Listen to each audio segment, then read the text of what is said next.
जी नाज़रीन, welcome back. एक बार फिर आपको खुशामदीद कहते हैं। बात हो रही है एहतसाब की, आगाज किससे किया जाए? अदलिया का एहतसाब होना चाहिए, फिर कहा जाता है फौज का एहतसाब होना चाहिए, सियासतदानों का तो हो रहा है, और कुछ जिक्र होता है मीडिया का भी एहतसाब होना चाहिए। जनरल साहब ने ब्रेक से पहले एक बात की कि जो सबसे पहले अपने आप को एहतसाब के लिए पेश करेगा वही इसी पोजीशन में होगा कि वो हिसाब किताब दे।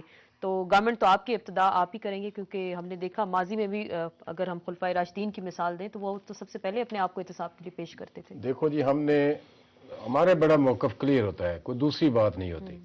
हमें जो बार बार हमें जो तकलीफ होती है वो ये होती है कि 12 साल केसेस जो कंप्लेनेंट कह चुके हैं कि ये गलत थे, ये दुरुस्त नहीं थे, सारों का रिकॉर्ड। ठीक है, 12 साल आगे मुझे जाने तो दें, प्लीज मुझे जाने तो दें। जी बिल्कुल, आप जाइए। उसके बावजूद हम दोबारा क्लीन चिट्स लेने के लिए तैयार हैं, हम कोर्ट्स में चले गए। स्विस केसेस को कभी ओपन करवा रहे हैं? मेरी अर्ज तो सुने ना, हमारे खिलाफ जो पटिशनर थे, मियां शहबाज शरीफ साहब थे, रुएदाद खान साहब थे, मुबशर साहब थे, और उसमें बड़े बड़े नामवर वकला थे। इनको किसी ने रोका हुआ है कि वो जज अपने जर्नलों के खिलाफ न जाएं? इनको किसी ने मिन्नत की है कि वो जजेस के खिलाफ न जाएं? गुल साहब को किसी ने रोका हुआ है?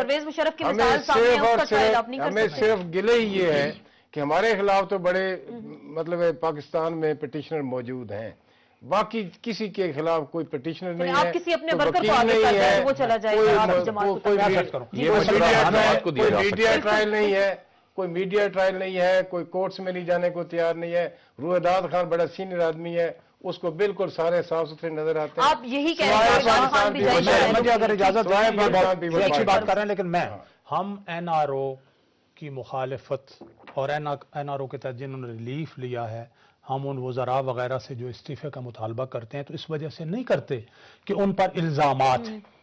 हम इसलिए मुतालबा करते हैं कि इसमें आइन की खिलाफ वर्जी हुई है। इल्जामात का फैसला अदालतों में ही होना है कि ये गलत है या दुरुस्त है। जब प्रूव हो जाएगा तो वो मुजरिम होगा, जब प्रूव नहीं हो जाएगा तो वो मैं अर्ज करूं ना, लेकिन चूंकि एनआरओ स्पेसिफिक था, आइन के 8 आर्टिकल्स के खिलाफ था। दो बातें, एक तो आइन की खिलाफ वर्जी में रिलीफ लिया गया, मुकदमे खत्म करवाए गए। दूसरी ये बात बुनियादी इंसानी हकूक के खिलाफ था, एहलियत भी इसमें शामिल हो जाएगी। जब ये लोग इक्तदार में बैठे होंगे तो अब वो जो ड्यू प्रोसेस है नेचुरल जस्टिस तक पहुंचने का, वो उसको मुतासर कर सकते हैं। और उससे आप एक वजीर आजम साहब ने जो वजीर आजम ने फरमाया था कि जनाब रहमान मलिक को कौन गिरफ्तार कर सकता है, वो तो खुद गिरफ्तार करते हैं। तो इसलिए ड्यू प्रोसेस ऑफ जस्टिस है वो मुतासर होता है। इसलिए हमने मुतालबा किया कि आप इनके खिलाफ जितने मुकदमे कर रहे हैं मेरे भाई सुन लें। मैं तो आज तक माजी की मैं बात कर रहा हूं कि जब भी हम कोर्ट्स में गए हमें कभी रिलीफ नहीं मिला। तो अभी मिला, और ये जो इस अदलिया से आपको मेरी सुन लें, लेकिन आज फिर भी हम कोर्ट्स में गए हैं और उसी कोर्ट्स में गए हैं, उन्हीं कोर्ट्स नहीं, वो भी फैसले तो नहीं हुए ना, जब फैसले होंगे उस वक्त बात करेंगे। और मैं और रिलीफ किन को मिला है, किन की हुकूमतें बहाल हुई हैं, किन को रिलीफ मिला है, किन की पहले सजाएं माफ हुई हैं। मकसद इस बात को ना चले वो ज्यादा बेहतर है, लेकिन उसके बावजूद हम बड़े तहम्मुल से, हम बड़े ठंडे दिल से हम कहते हैं अगर माजी से करना है तो माजी से कर लो, आने वाले टाइम पे करना है तो आने वाले टाइम पे करो। लेकिन एक बात पे हमें यकीनन एतराज है कि अगर 12 साल पुराने केसेस और इन्हीं दोस्तों के जो आज हमारे साथ हैं, हमें कोई गिला नहीं है, जब इन्हीं दोस्तों ने कहा है कि ये केसेस झूठे हैं, ये केसेस वन साइडेड हैं, हमने मजबूरी के तहत बनाए, अगर अब इनके मुंह से ये अगर बात निकले तो यकीनन हमें अच्छी बात है ना। यहाँ लोगों ने नहीं कहा तो हम गोविंदर साहब ने इरशाद फरमाया है। मैं ये अर्ज करता हूँ कि यही लोग जिन्होंने ये कहा आप इन अदालतों को फेस करें, वहां भी जाके ये बयान शायद दे देंगे। नंबर 1। नंबर 2, इन्होंने ये फरमाया कि जिनकी हुकूमतें बहाल हुई, भाईजान वो हुकूमतें गैर आईनी तौर पर तोड़ी, सुन लेना, गैर आईनी तौर पर तोड़ी गई। लेकिन जब एनआरओ था, बहुत से लोग एनआरओ से पहले क्वालिफाई नहीं करते थे कि वो पार्लियामेंट में बतौर मेंबर आए या पार्लियामेंट का हिस्सा बने। चले, उनके लिए शर्त भी खत्म की गई थी बीए की। आपसे शेख वकास साहब ये जानना चाहूंगी, इब्तिदा कैसे होगी? बातें तो सब कर रहे हैं कि वो कह रहे हैं कि हमारे खिलाफ 12 साल पुराने केसेस हैं, इब्तिदा होनी चाहिए, एहतसाब कमीशन बनना चाहिए। इब्तिदा कैसे होगी? हुकूमत तो लग नहीं रहा कि वो अपने आप को एहतसाब के लिए पेश करे। हमने तो पेश किया हुआ है 12 साल से, तो वो कह रहे हैं 12 साल पहले किया, अब भी किया हुआ है। देखिए कोर्ट्स में नहीं है। मैं ये समझता हूँ, मैं वन साइडेड ये मीडिया का मीडिया वन साइडेड नहीं, मीडिया पे चीजें हैं वो हम कोर्ट्स में, हमारा मिनिस्ट्री कोर्ट्स में है, वो तो कोर्ट से बुलाया, वो तो जाना चाहिए था, बिल्कुल, तो आप इनकार नहीं कर सकते थे। और फेस किसको कहते हैं? नहीं, मैं ये समझता हूँ कि एहतसाब जा रहे हैं बहुत एहतजाज हो रहा है। अब मुझे मेरा ख्याल है कि एहतसाब का अमल शुरू हो चुका है। इस वक्त बेशक ये लेम है, इस वक्त बेशक ये इतना पावरफुल नहीं है, इस वक्त बज़ाहिर हमें यही नजर आ रहा है कि कुछ ऐसी फोर्सेस जो हैं वो उसको रेजिस्ट भी कर रही हैं, बट जो फिनोमेना जो है ना वो अपनी शेप पकड़ रहा है, आगाज हो चुका है, आगाज उसका हो चुका है। अब हमने कोशिश ये करनी है कि हम एक दूसरे के ऊपर पॉलिटिकल पॉइंट स्कोरिंग के चक्कर में कहीं इसकी शेप इतनी ना बिगाड़ दी जाए कि at the end of the day हमें पता लगे कि ये एहतसाब भी जो है वो एहतसाब सैफुर रहमान वाले ब्यूरो की तरह या वो क्या जो है वो जो नैब जो है वो उसकी तरह एक वो हथियार रह जाए, वो भैंसे हाँकने वाला कि आप जो है उसको इस पार्टी में ले जाओ, उसको उस पार्टी में ले जाओ।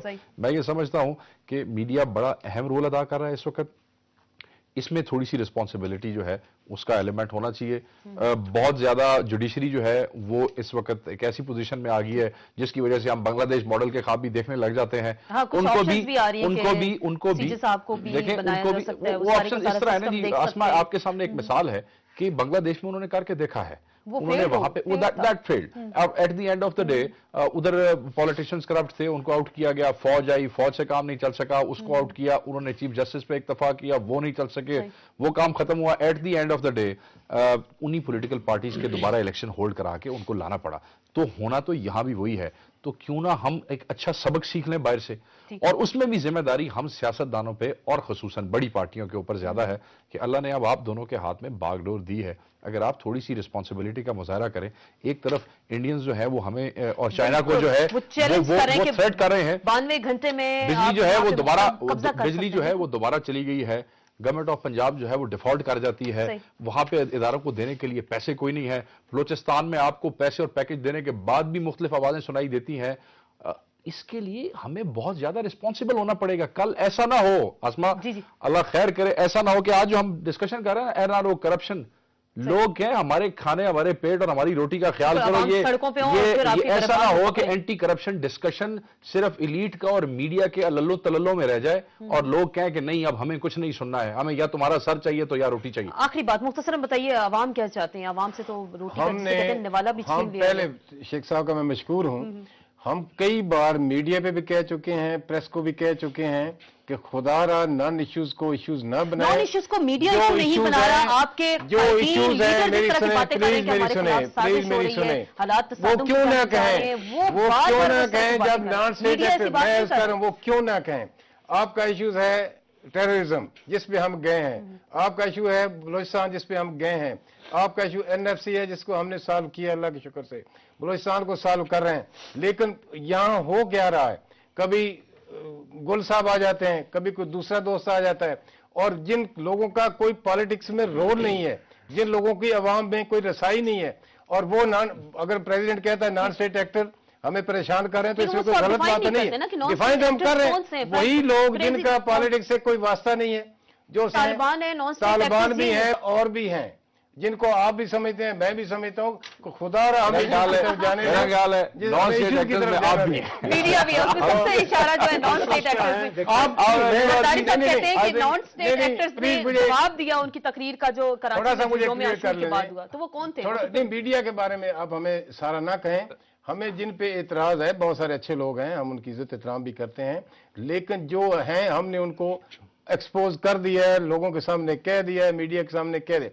जब हम मीडिया की बात करते हैं तो वो 4-5 जो बंदे हमने चार किए पांच हुए बंदों वो को है, आपने इसमें डाल दिया, इसके मीडिया अलावा और कोई नॉन स्टेट नहीं। है, पोलिटिकल जमातें भी शामिल हो गई हैं। मुख्तसरन बताइए। मुख्तसर साइंस में एक फार्मूला जब नाकाम होता है ना, तो मेरे ख्याल में जब से साइंस बनी है आज तक उसको रिपीट नहीं किसी ने किया। सियासत में फिर वही फार्मूले जो रोज नाकाम और ये फार्मूले कब तक चलते रहेंगे? शेख अब्बास साहब बात बात करेंगे। ये फार्मूले बड़ा सिंपल आंसर है। एहतसाब इस मुल्क का मसला है, लोगों की रोटी कपड़ा ये फार्मूले ये फार्मूले तब तक चलते रहेंगे जब तक रूथलेस अकाउंटेबिलिटी नहीं होती। इस मुल्क में 150-200 बंदा फड़का नहीं दिया जाता और उनको उनकी करप्शन की वजह से उनको लटका नहीं दिया जाता, तब तक ये फार्मूले होते हैं। बहुत बहुत शुक्रिया नजर गोंदल साहब, सिद्दीकुल फारूक साहब, शेख फकास अकरम साहब। प्रोग्राम में बात हुई एहतसाब के हवाले से भी, लेकिन हमने नए साल का आगाज देखा कि बिजली 18% महंगी हो गई, गैस 13% महंगी हो गई, चीनी की कीमत 70 रुपए हो गई और आटे के जो 20 किलो थैला उसकी कीमत 545 हुई है। हुकूमत कहती है कि आप नॉन इश्यूज को डिस्कस करते हैं और बात जब एहतसाब की होती है तो उस पर कोई आगाज के लिए तैयार नहीं है। गोंदल साहब अभी भी बात कर रहे हैं, लेकिन हम प्रोग्राम का इख्तिताम करते हैं इसी पे। कल आपसे फिर मुलाकात होगी। इसके साथ यास्मा चौधरी को इजाजत दीजिए। अल्लाह हाफिज।